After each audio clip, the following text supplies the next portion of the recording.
आज आपण NMMS या परीक्षेची संपूर्ण माहिती बघणार आहोत. सुरुवातीला NMMS म्हणजे काय हा जो काही शब्द आहे हा एक शॉर्ट फॉर्म आहे आणि याचा लॉंग फॉर्म जो आहे तो काय होतो ते आपण बघूया. या ठिकाणी NMMSचा लॉंग फॉर्म जो आहे तो आहे national means cum merit scholarship examination. या परीक्षेलाच मराठीमध्ये राष्ट्रीय आर्थिक दुर्बल घटक विद्यार्थ्यांसाठी शिष्यवृत्ती योजना परीक्षा असं म्हटलं जाते. आपण सर्वांनी या परीक्षेविषयी काही ना काही ऐकलेलं असेल. ही जी काही परीक्षा आहे या परीक्षेच्या योजनेचे जे काही उद्दिष्ट आहेत ते आता आपण बघूया. त्यामध्ये पहिलं जे उद्दिष्ट आहे ते असं आहे की इयत्ता 8वीच्या अखेर आर्थिक दुर्बल घटक याचा अर्थ गरीब जे विद्यार्थी आहेत ज्यांची आर्थिक परिस्थिती गरिबीची आहे तर अशा विद्यार्थ्यांसाठी त्या विद्यार्थ्यांचा शोध घेऊन जे बुद्धिमान विद्यार्थी आहेत त्या विद्यार्थ्यांना सर्वोत्तम शिक्षण मिळण्यासाठी आर्थिक मदत करायची आहे. ही या योजनेचं पहिलं उद्दिष्ट आहे. दुसरं उद्दिष्ट विद्यार्थ्यांचे उच्च माध्यमिक स्तरापर्यंतचे शिक्षण घेण्यास त्या विद्यार्थ्यांना मदत करायची. आणि तिसरं जे उद्दिष्ट आहे ते आहे विद्यार्थ्यांची बुद्धिमत्ता विकसित होऊन त्या विद्यार्थ्यांकडून आपली विद्याशाखा व राष्ट्र यांची सेवा घडावी. तर हे 3 उद्दिष्ट या परीक्षेचे आहेत.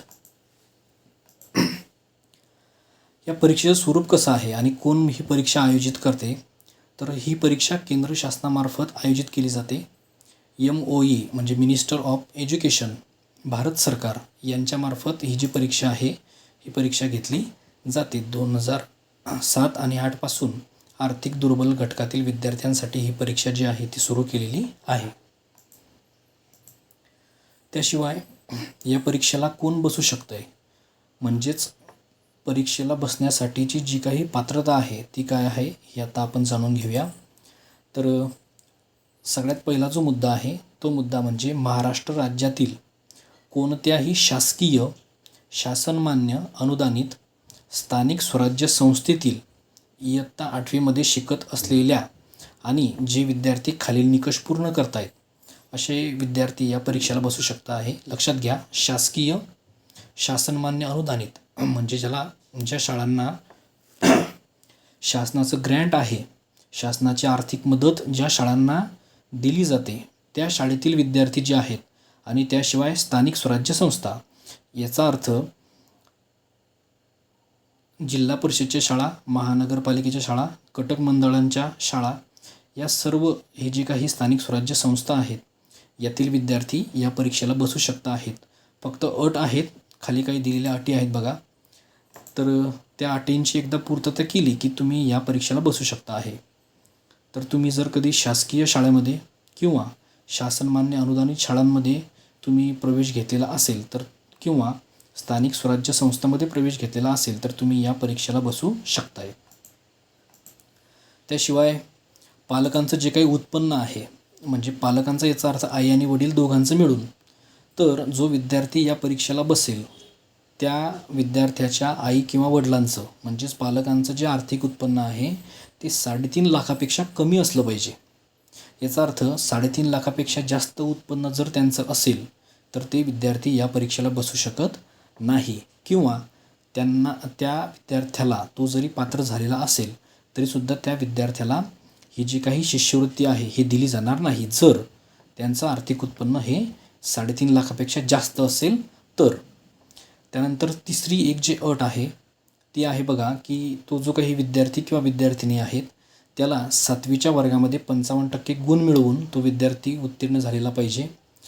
ही जी अट आहे ही अट अनुसूचित जाती म्हणजे SC शेड्यूल कास्टमधील जे विद्यार्थी आहेत किंवा ST मधील जे विद्यार्थी आहेत अनुसूचित जाती या विद्यार्थ्यांसाठी थोडीशी शिथिलता यामध्ये आपल्याला पाहायला मिळते आहे. तर त्या विद्यार्थ्यांना जर 50% गुण मिळालेले असतील तर तो विद्यार्थी ह्या परीक्षेला बसू शकतो आहे. ठीक आहे. पुढे आता अपात्र कोण आहेत म्हणजे असे कोणते विद्यार्थी आहेत की जे विद्यार्थी या परीक्षेला बसू शकत नाहीत किंवा ते अपात्र आहेत. आपण अगोदरच्या स्लाईडमध्ये आपण बघितलं की जर पालकाचं आर्थिक उत्पन्न एका वर्षातील हे 3.5 लाखापेक्षा जास्त असेल तर ते विद्यार्थी अपात्र असणार आहेत. तर कोण कोण नेमके अपात्र आहेत ते आता आपण या ठिकाणी बघूया. त्यामध्ये सर्वप्रथम विना अनुदानित शाळेत शिकणारे विद्यार्थी. जे विद्यार्थी विना अनुदानित शाळेमध्ये म्हणजे ज्यांना शासनाची आर्थिक मदत मिळत नाही अशा शाळेमध्ये शिकत असतील तर हे विद्यार्थी या परीक्षेसाठी बसू शकत नाही, ते अपात्र आहेत. त्याशिवाय केंद्रीय विद्यालयामध्ये शिकणारे विद्यार्थी. हे केंद्रीय विद्यालय म्हणजे काय, तर केंद्र सरकारचे जे कर्मचारी आहेत त्या कर्मचाऱ्यांसाठी या स्थापन केलेल्या विशेष शाळा आहेत. जर या केंद्रीय विद्यालयामध्ये विद्यार्थी शिकत असेल तर तो या परीक्षेसाठी अपात्र असणार आहे. त्याशिवाय बघा, जवाहर नवोदय विद्यालय, तुम्हाला माहिती आहे 5वीची परीक्षा पास झाल्यानंतर 6वीसाठी विद्यार्थी जे आहेत ते या नवोदय विद्यालयामध्ये ॲडमिशन घेतात. तर नवोदय विद्यालयातील जे विद्यार्थी आहेत ते या परीक्षेसाठी बसू शकत नाही, ते अपात्र आहेत. त्याशिवाय शासकीय वसतिगृहातील सवलतीचा, भोजन व्यवस्थेचा व शैक्षणिक सुविधांचा लाभ घेणारे जे विद्यार्थी आहेत, म्हणजे जर गव्हर्मेंट एडेड जर शाळा हॉस्टेल असेल आणि त्या हॉस्टेलमध्ये राहणारे जे विद्यार्थी आहेत ते सुद्धा या ठिकाणी या परीक्षेला बसू शकत नाही. या 4 ज्या अटी आहेत ह्या अटी जर सोडल्या तर इतर सर्व विद्यार्थी पात्र आहेत. पुढे आपण बघूया अर्ज करण्याची पद्धत कशी आहे. तर ही वेबसाईट दिलेली आहे. या वेबसाईटवरती याची जी काही त्या वेळी उपलब्ध माहिती होती ते माहिती जी आहे ती उपलब्ध होते. तुम्ही जर अनुदानित शाळेत शिकत असाल तर तुम्हाला काळजी करण्याची काही गरज नाही. तुम्हाला शाळेतूनच जो कोणी विभाग प्रमुख आहे किंवा मुख्याध्यापक आहेत शाळेचे ते तुम्हाला सांगतील त्यावेळेस आपल्याला अर्ज करायचा आहे. आपल्याला ऑनलाईन अर्ज करण्याची गरज नाही. आपण शाळेमध्ये अर्ज एकदा केला की ते जे विभाग प्रमुख आहेत ते विभाग प्रमुख तुमचा अर्ज ऑनलाईन सबमिट करणार आहे. तुम्हाला वैयक्तिकरित्या सबमिट करण्याची गरज नाही. हे फक्त माहितीसाठी दिलेलं होतं. त्याशिवाय या परीक्षेची फी किती असणार आहे, तर बघा या ठिकाणी परीक्षेची फी जी आहे ती अतिशय माफक आहे. गरीब विद्यार्थ्यांसाठीच ही परीक्षा आहे. परीक्षेची फी जी आहे ती आहे फक्त 120 रुपये. ही चालू वर्षाचं म्हणजे 2023-24चं मी सांगतो आहे 120 रुपये होती. कदाचित पुढच्या वर्षी यामध्ये वाढ होऊ शकते किंवा तेवढीच फी देऊन विद्यार्थी परीक्षेला बसू शकतायत. त्याशिवाय माध्यम कोणत्या माध्यमातून विद्यार्थी परीक्षा देऊ शकता आहे, तर आपल्यासाठी जे उपयोगाचं आहे ते मराठी, इंग्रजी हे जे माध्यम आहेत या माध्यमांमधून विद्यार्थी परीक्षा देऊ शकता आहेत. प्रत्येक विद्यार्थ्याला त्यांची जी काही भाषा आहे त्या भाषेसोबतच इंग्रजी माध्यमाची प्रश्नपत्रिकासुद्धा स्वतंत्र देण्यात येते आहे. ही जी परीक्षा आहे ही वस्तुनिष्ठ स्वरूपाची आहे, ज्याला आपण मल्टिपल चॉईस क्वेश्चन असं म्हणतो. 4 प्रश्न जो आहे त्या प्रश्नाला 4 पर्याय असतात. त्यापैकी आपल्याला एक जो अचूक पर्याय आहे तो काळ्या किंवा निळ्या पेनानं, बॉल पेनानं आपल्याला गोल करायचा असतो. तुम्हाला याची माहिती आहे सर्वांना. त्याशिवाय पुढे बघूया परीक्षेचा अभ्यासक्रम. आता या परीक्षेचा नेमका अभ्यासक्रम काय आहे ते आता आपण जाणून घेऊया. तर 2 पेपर यामध्ये असतात. जो पहिला पेपर आहे त्याला म्हणतात इंग्रजीमध्ये मॅट म्हणजे मेंटल ॲबिलिटी टेस्ट, बौद्धिक क्षमता चाचणी. यामध्ये 90 बहुपर्यायी प्रश्न जे आहेत ते असतात. म्हणजे प्रश्न आणि त्याला 4 पर्याय, आपण मगाशी बघितलं त्याप्रमाणे. थोडक्यात बुद्धिमत्ता विषयाची ही जी चाचणी आहे ही आहे मानसशास्त्रीय स्वरूपाची. यामध्ये कार्यकारणभाव, विश्लेषण आणि संकलन हे 3च मुद्दे या ठिकाणी MSCI पुणे यांनी दिलेले आहेत. याचा जो काही अभ्यासक्रम आहे त्यामध्ये बुद्धिमत्तेचा जवळपास बऱ्यापैकी भाग जो आहे तो येतो.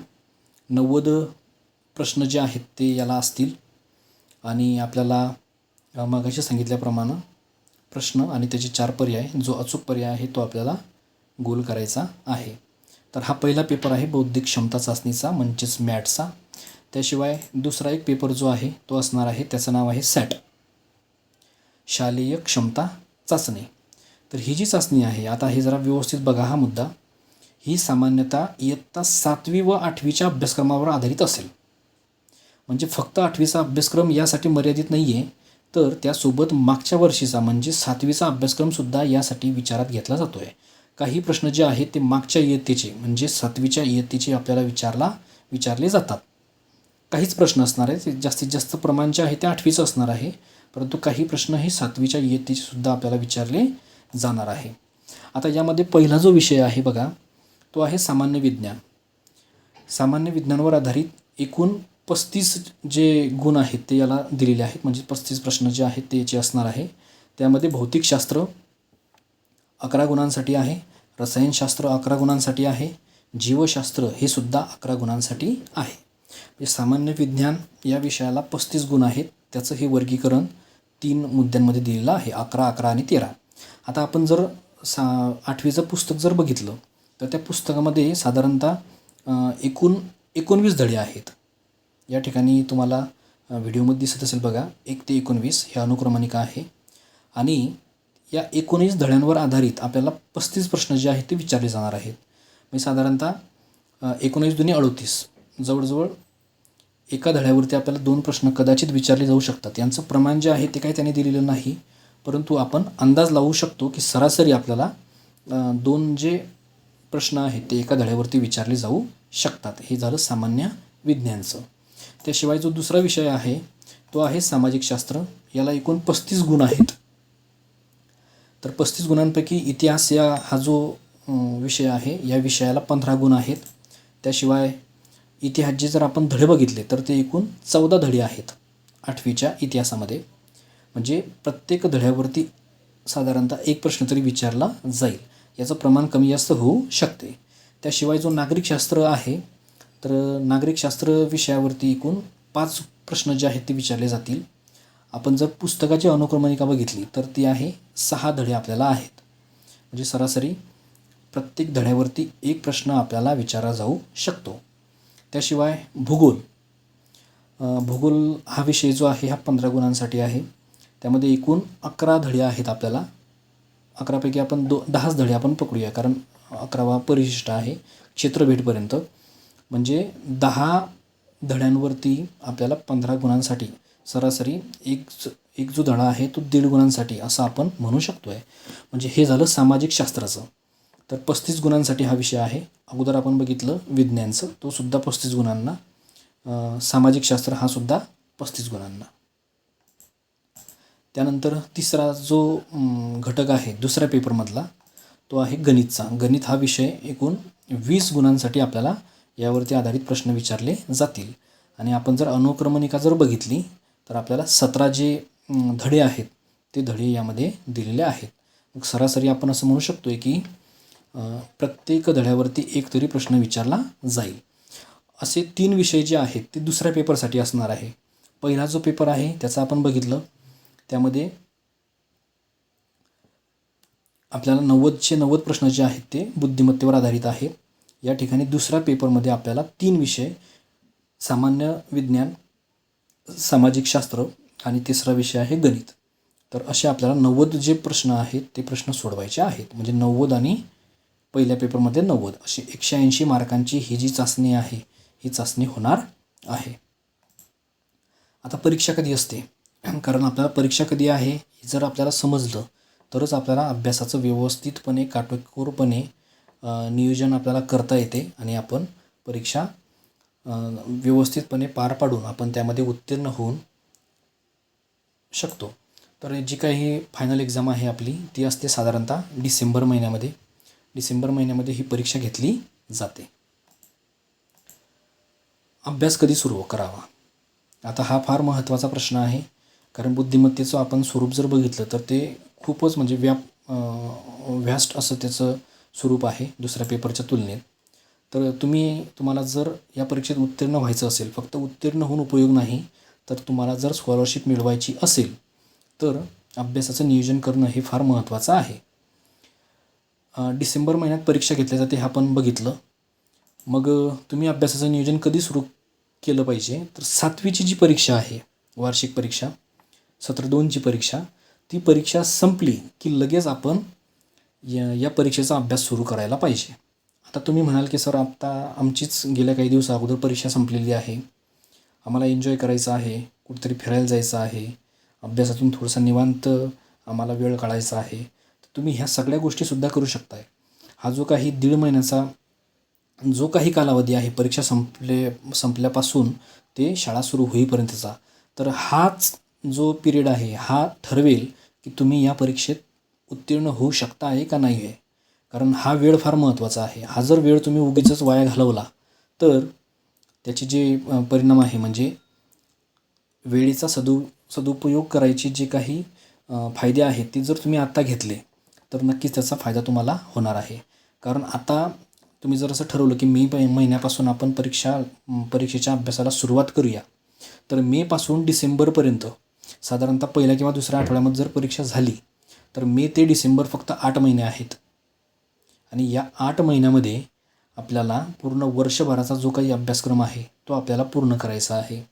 आणि डिसेंबर महिना म्हटलं की आपल्याला आठवते की दिवाळीनंतरचा 1 महिना, मग दिवाळीचे 15 दिवससुद्धा आपले एन्जॉयमेंटमध्ये गेलेले असतात आणि आपला वेळ जो आहे तो वाया जातो. सत्र 1चा अभ्यासक्रम हा साधारणतः दिवाळीपर्यंत संपतो. दिवाळीनंतर कुठेतरी दुसऱ्या सत्राला सुरुवात होते आणि तिथून पुढे 3 ते 4 महिने कालावधी शिल्लक असल्यानं आपला अभ्यासक्रम जो आहे तो संपलेला नसतो. त्यामुळे पुढच्या सत्राचा म्हणजे सत्र 2चा सुद्धा आपल्याला अभ्यासक्रम जो आहे तो सत्र 1मध्ये जर आपण उरकला तरच त्याचा आपल्याला फायदा होणार आहे, लक्षात घ्या. त्यामुळे मी म्हणतो आहे की जेवढ्या लवकर तुम्ही अभ्यासाला सुरुवात करणार तेवढं तुमच्यासाठी फायद्याचं हे राहणार आहे. पुढे बघूया, पुस्तके कोणते वापरावीत. आता हा फार महत्त्वाचा मुद्दा आहे. तर बुद्धिमत्ता चाचणीसाठी म्हणजे मॅट जो पहिला पेपर आहे या पेपरसाठी तुम्ही कुठलंही एक बुद्धिमत्तेचं जे पुस्तक आहे ते कुठलंही वापरा. कुठलंही पब्लिकेशन जरी वापरलं, फक्त त्यामध्ये जे आपल्याला अपेक्षित आहे बुद्धिमत्ता चाचणीविषयी तो तेवढा भाग त्या पुस्तकामध्ये असला म्हणजे झालं. कुठलंही पुस्तक तुम्ही वापरू शकता आहे अगदी बाजारातील. आणि सॅटसाठी मी मगाशी तुम्हाला सांगितलं की विज्ञानसाठी आपण विज्ञानचं पुस्तक वापरणार आहोत. त्याशिवाय इतिहास, भूगोल, नागरिकशास्त्र आणि गणित, तर यासाठी ही पुस्तकं वापरली पाहिजे आपण. आणि तुम्हाला सांगायला अजून एक आनंदाची बातमी आहे की हे जे काही 3 विषय आहे साधारणतः यातले विज्ञान, नागरिकशास्त्र, इतिहास आणि भूगोल, तर याची संपूर्ण जे काही धड्यांवर आधारित प्रश्नोत्तरं आहेत ते प्रश्नोत्तरं उत्तरासहित मी आपल्या याच चॅनलवरती टाकणार आहे. त्यामुळे तुम्हाला पुन्हा एकदा सांगतो की जर तुम्ही अजूनही चॅनलला सबस्क्राईब केलेलं नसेल तर पटकन सबस्क्राईब करा. म्हणजे ज्या वेळेस तो व्हिडिओ अपलोड आपल्या चॅनलवरती केला जाईल त्यावेळेस तुम्हाला त्याचं नोटिफिकेशन मिळेल. आणि तुम्हाला मी लिंकसुद्धा देणार आहे आपल्या व्हॉट्सअप ग्रुपची, त्यावरती सुद्धा आपल्याला या व्हिडिओची लिंक जी आहे ती मिळणार आहे. म्हणजे या परीक्षेचा तुम्हाला फायदा होणार आहे. त्याशिवाय हे 3 विषयाशी संबंधित जर तुम्हाला वस्तुनिष्ठ प्रश्न असलेले जर पुस्तकं बाजारात मिळत असतील तर तुम्ही कुठलंही एक पुस्तक जे आहे ते खरेदी करू शकता आहे. फक्त जास्तीत जास्त उजळणी जी आहे ती या 3 पुस्तकांची झालेली पाहिजे. कारण कुठलंही पुस्तक बाजारात मिळणारं वस्तुनिष्ठ हे काही तुमच्यासाठी 100% फायद्याचं नाही आहे. त्यातून प्रश्न येतीलच का सांगता येत नाही, कदाचित येतीलही किंवा नाही येतील. परंतु या 3 पुस्तकांचा आपला व्यवस्थितपणे अभ्यास जो आहे तो झालेला पाहिजे. बुद्धिमत्तेचे सुद्धा आपण लवकरच व्हिडिओ जे आहे ते आपण या व्हॉट्सअप ग्रुपवरती लिंक पाठवून यूट्यूबवरती आपण जे व्हिडिओ आहे ते आपण अपलोड करणार आहोत लवकरच. साधारणतः पुढच्या 1 मेपासूनच या 3ही विषयांचे जे काही वस्तुनिष्ठ प्रश्न आहेत हे आपण टाकण्याचा प्रयत्न करणार आहोत. त्याशिवाय बघा, परीक्षेचं वेळापत्रक. आता ही परीक्षा आपल्याला माहिती आहे की डिसेंबर महिन्यात होणार आहे. जो पहिला पेपर आहे तो 90 गुणांसाठी आहे. 90 प्रश्न विचारले जातील 90 गुणांसाठी. त्याचा जो कालावधी आहे तो आहे 90 मिनटं, म्हणजे 1.5 तास. 60 मिनिटाचा 1 तास आणि पुढील 30 मिनिट. मग 90 मिनटं हा सर्वसाधारण मुलांसाठी 90 मिनिटांचा वेळ आहे. दिव्यांगांसाठी म्हणजे जे विद्यार्थी अपंग आहेत, 40% किंवा 40%पेक्षा जास्त एखादा विद्यार्थी जर अपंग असेल आणि त्याच्या संदर्भातलं सर्टिफिकेट त्यांना जोडलेलं असेल तर त्या विद्यार्थ्याला 30 मिनटं जे आहेत ते जास्तीचे मिळणार आहेत, जादाचे मिळणार आहेत. म्हणजे सर्वसाधारण विद्यार्थ्याला 90 मिनटाचा वेळ आणि दिव्यांग व्यक्तीला 30 मिनटं शिल्लक, म्हणजे साधारणतः 2 तासाचा वेळ जो आहे तो दिला जाणार आहे. पेपरची जी वेळ आहे ती सकाळी 10:30 ते 12 सर्वसाधारण विद्यार्थ्यांसाठी आणि जे दिव्यांग आहेत त्यांच्यासाठी 10:30 ते 12:30. त्यानंतर 12:30 वाजल्यापासून 1:30 वाजेपर्यंत विश्रांतीची वेळ असणार आहे. आणि दुसरा जो पेपर आहे आपला तो सुद्धा 90 गुणांचाच आहे. 90 प्रश्न विचारले जातील. त्यासाठी सुद्धा वरील प्रमाणेच आहे. 90 मिनटाचा वेळ आहे. 1:30 ते 3 वाजेपर्यंत, म्हणजे 1.5 तासाचा वेळ त्याला दिलेलं आहे आपल्याला. आता या दोन्ही पेपरमध्ये आपल्याला कमीत कमी 40% जे आहेत ते गुण मिळाले पाहिजे. म्हणजे 180 गुणांचा हा जर पेपर आहे तर 180 गुणांपैकी 40% म्हणजे 72 गुण कमीत कमी जर मिळाले तरच तो विद्यार्थी त्या ठिकाणी परीक्षेसाठी पात्र झाला असं समजण्यात येणार आहे. आणि जे SC ST आणि दिव्यांग विद्यार्थी आहेत या विद्यार्थ्यांना 32% गुण म्हणजे 180चे 32% जे काही गुण होतील ते गुण त्याला जर तेवढे मिळाले तरच तो विद्यार्थी यासाठी पात्र होईल. पात्र झाला याचा अर्थ शिष्यवृत्ती मिळाली असं नाही, तर तो फक्त परीक्षेमध्ये त्या ठिकाणी पास झाला असं आपण म्हणूया सोप्या भाषेत. आणि त्यानंतर मग पुढे मेरिट लिस्ट ज्याप्रमाणे लागेल त्याप्रमाणे आपल्याला ते तेवढे गुण जे आहेत ते प्राप्त करणं हे क्रमप्राप्त आहे. पुढे विद्यार्थ्यांची निवड कशी केली जाते, तर लेखी परीक्षेमधून विद्यार्थ्यांची निवड केली जाते. मग अशी आपण बघितलं त्याप्रमाणे प्रत्येक राज्याचा जो काही कोटा आहे म्हणजे जातीनुसार जो कोटा आहे तो कोटा जाहीर केलेला आहे, त्यानुसार विद्यार्थ्यांची निवड जी आहे ती केली जाते. फक्त लेखी परीक्षेवरच आधारित जे गुण मिळतील त्या गुणांवरच विद्यार्थ्यांची निवड होणार आहे. म्हणजे यासाठी इंटरव्ह्यू वगैरे काही नाही. त्यानंतर आरक्षण आणि शिष्यवृत्ती. आरक्षण आहे का? हो आहे याला. आता संपूर्ण भारतभरात ही परीक्षा घेतली जाते. महाराष्ट्रासाठी बघा 11,682 इतक्या विद्यार्थ्यांना शिष्यवृत्ती जी आहे ती दिली जाते. आता ही शिष्यवृत्ती जी आहे ही कोट्यानुसार, त्याशिवाय राज्याच्या संवर्गनिहाय आरक्षणानुसार, गुणवत्तेच्या आधारे जिल्हानिहाय, संवर्गनिहाय आणि विद्यार्थ्यांची निवड जी आहे ती केली जाते.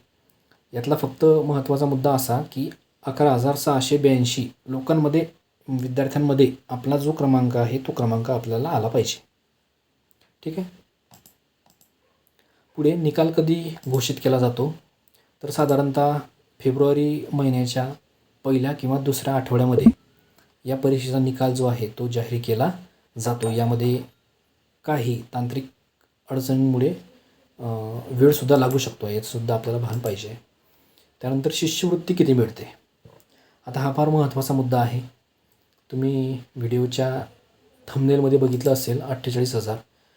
मध्यंतरी काहीतरी 60,000चं पत्र एक निघालेलं होतं. परंतु मी जी काही माहिती घेतली या वेबसाईटवरून त्या वेबसाईटनुसार बघा, त्या वेबसाईटचा संदर्भसुद्धा आपल्याला दिलेला आहे या ठिकाणी. 9वी ते 12वी म्हणजे तुम्ही 8वीच्या इयत्तेमध्ये ही परीक्षा देणार. 8वी पास झाल्यानंतर तुम्ही 9वीच्या वर्गात जाणार आणि साधारणतः त्याच वेळेस आपला जो निकाल आहे तो लागलेला असतो. म्हणजे ज्यावेळेस आपण 9वीच्या वर्गात प्रवेश करायचं बघतो त्यावेळेस. मग 9वी ते 12वी याचा अर्थ 4 वर्ष. 4 वर्ष प्रत्येक महिन्याला 1,000 रुपये शिष्यवृत्ती. याचाच अर्थ 4 वर्षामध्ये आपल्याला 12,000 गुणिले 4 म्हणजे 48,000 रुपये एवढी शिष्यवृत्ती आपल्याला मिळणार आहे. आता काही जण असं म्हणतात की 60,000 रुपये आहे, परंतु मी जो काही संदर्भ घेतला म्हणजे 25 जुलै 2023चं जे काही पत्र आहे आयुक्तांचं, महाराष्ट्र राज्य परीक्षा परिषद यांचे जे काही आयुक्त आहे त्या आयुक्तांचं जे पत्र आहे त्या पत्रानुसार 48,000 रुपये एवढीच तुम्हाला शिष्यवृत्ती जी आहे ती दिली जाणार आहे. आता ओपनमधील जे विद्यार्थी आहेत म्हणजे खुल्या गटातील शक्यतो जे मराठा किंवा मुस्लिम विद्यार्थी आहेत ते विद्यार्थी जर या परीक्षेमध्ये फक्त पास झाले आणि जर त्यांना NMMची 48,000 रुपये शिष्यवृत्ती जर नाही मिळाली आणि ते फक्त पास जरी झाले तरीसुद्धा सारथीच्या अंतर्गत या विद्यार्थ्यांना शिष्यवृत्ती जी आहे ती दिली जाते. ती आहे जवळजवळ 36,000 रुपये ती शिष्यवृत्ती आहे. म्हणजे ते विद्यार्थी फक्त पास झाले ही परीक्षा तर त्या विद्यार्थ्यांना दिली जाते आहे.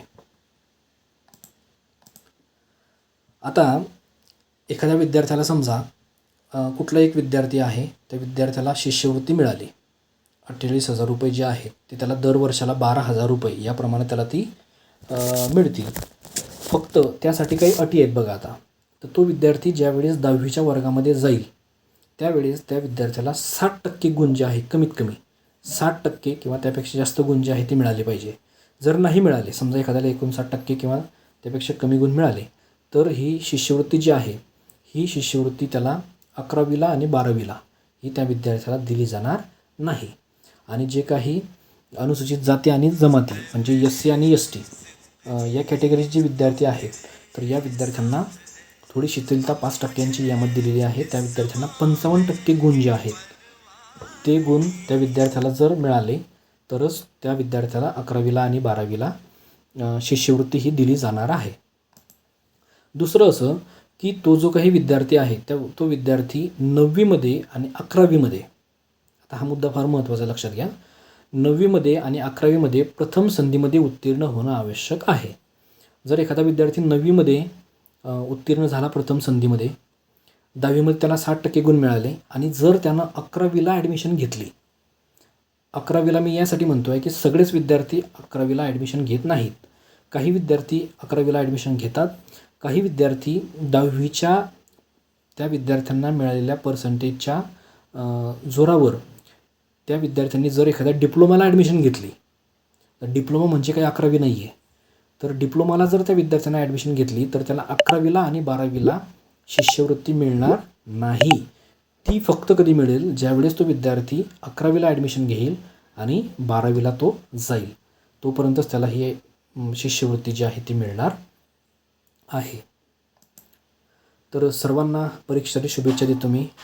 आशा करतो की तुम्हाला हा व्हिडिओ आवडलेला असेल.